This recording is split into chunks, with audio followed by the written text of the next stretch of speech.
For Melbourne. Thank you, Speaker. My question is to the Minister for Immigration. With 2 refugees setting themselves on fire after being sent to offshore detention camps, will you finally accept the consequences of putting desperate people in a situation even worse than the trauma that they're fleeing? Minister, aren't you just showing pure cowardice by blaming the advocates helping the vulnerable instead of accepting responsibility for your actions? Can't we do better than this Labor-Liberal policy of not drowning but burning?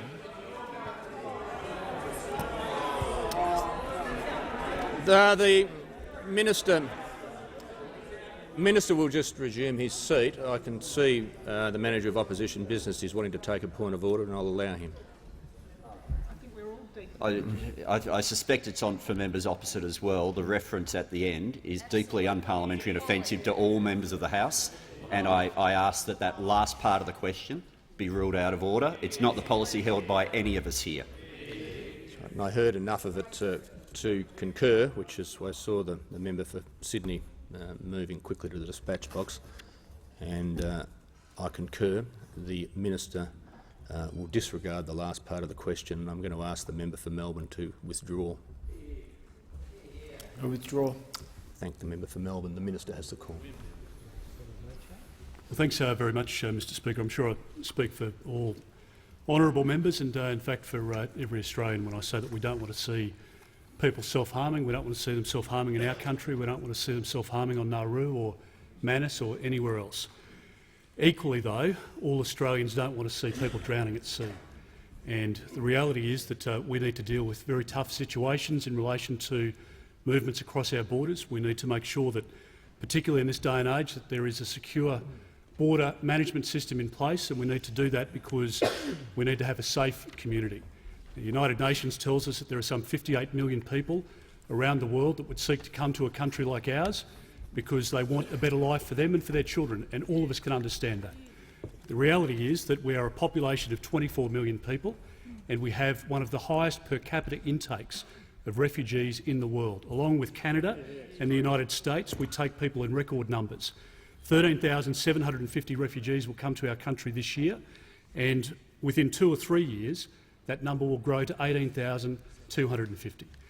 In addition to that, we're bringing 12,000 Syrians in, and we're conducting rigorous security and health checks to make sure that those people will be able to integrate successfully into our community, and we should be very proud of that.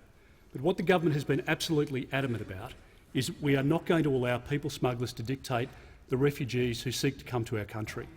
We have said from day one, and we were elected, in fact, on this platform at the last election, very clearly and very definitively, the Australian people want secure borders. They want to offer a helping hand to those people who are in a desperate situation, and we do that through the refugee program, and we bring refugees to our country by plane, not by boat. And we will work with the Nauruan authorities and with the PNG authorities to provide opportunities for people there who have been found to be refugees, in the case of PNG, to integrate into the Papua New Guinean society, or on Nauru to either stay on Nauru or move to Cambodia.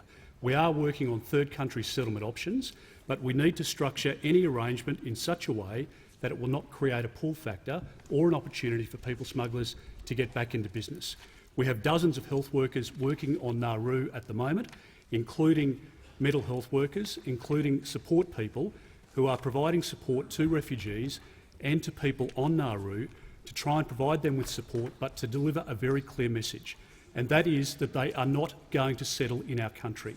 And we are not going to, tolerate a situation, Mr Speaker, which allows people smugglers to get back into business. It does mean that we need to take tough decisions to ensure that we don't see women and children going to the bottom of the ocean, as they did only a few short years ago.